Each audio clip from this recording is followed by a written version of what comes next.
Meet Benjamin. He and his girlfriend Pauline are just hours away from making their dream come true, moving into their new and very special home. Its name, Earthship. Donc là, les pneus sont encore apparents, mais ça va être recouvert d'enduit. Après, on va faire des murs à la chaux, donc tamisé blanc. Chambre, bureau, ça c'est la salle de bain.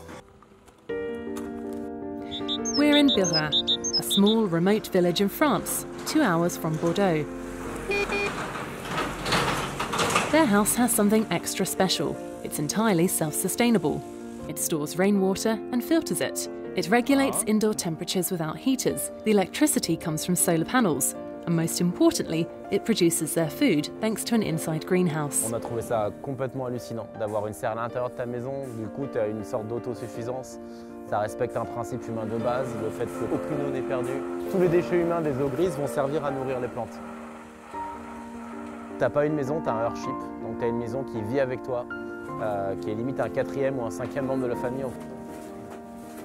Et ça a été le coup de foudre pour une raison, c'est qu'en fait pour une fois on se sentait complètement en adéquation complète avec nos valeurs, avec ce qu'on veut faire, avec ce qu'on veut inculquer à notre fille. This man came up with the concept. He lives in the desert near Taos, New Mexico. He's maybe the last active hippie, straight from 1970s USA.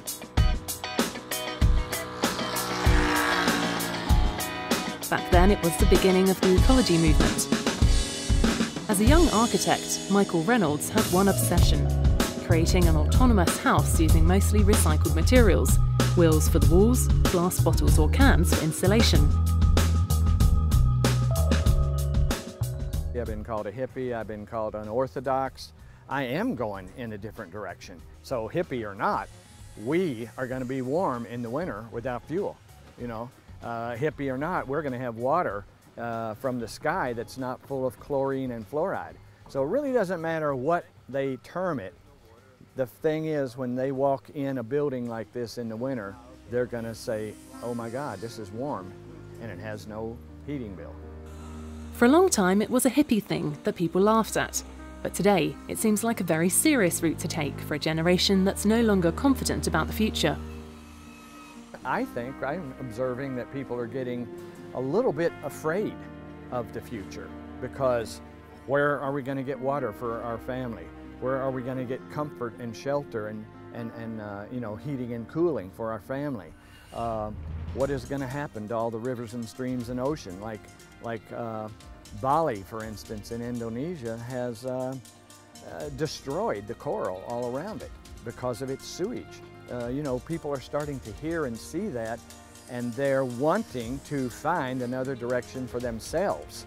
It's not like they're trying to save the planet. I see people trying to save themselves. To build their house, Benjamin and Pauline needed only 1 year and no more. That was because about 100 volunteers came to help.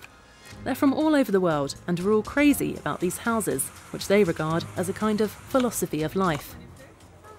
Schweizer hat immer mindestens einen dabei. Ja. Ja, die Schweizer sind gesponnen, die kommen bis weiss ich nicht wohin. Die kommen weit. Ja. Sarah and Celine are Swiss. They've come for a month to Bira. One is from Zurich, the other from Lucerne. Ich bin da, weil ich unbedingt lernen, wie man das Earthship baut. Weil ich schon lange sehr interessiert bin in das in autarkes Leben und ökologisches Leben. Und ja, jetzt bin ich da, um das zu lernen. This afternoon it's time for a solar panel workshop. The teacher in green comes straight from the US to show the students how to fit out their roofs.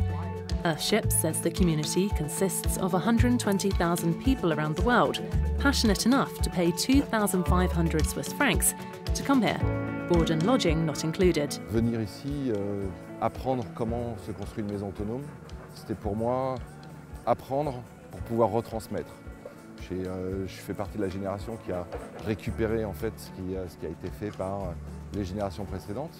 Pour moi, c'est limite un peu tard pour changer les choses, mais par contre, je pense que mes enfants pourront changer les choses. If this movement has its supporters, it also has its critics. For them, the concept doesn't fit the cold climates. The rooms are too humid because of the greenhouse, and the house requires polluting batteries for the solar panels. Above all, such houses are not suitable for towns. Very individualistic, they take up a lot of room for few inhabitants. For Benjamin and Pauline, The whole project will cost 350,000 Swiss francs, including the land. Mais ça veut dire que c'est faisable. C'est-à-dire que on n'est pas obligé de faire un doigt au système, même si on construit ça pour lui envoyer un message au système et dire tu peux être meilleur et essayer de te changer, mais tu ne peux pas lui demander de changer si tu ne changes pas toi-même déjà un peu. Voilà. A mix of survivalism, of doubts about the economy and attempts to get closer to nature. The Earthship represents something like a Noah's Ark for a growing community that fears a global crisis.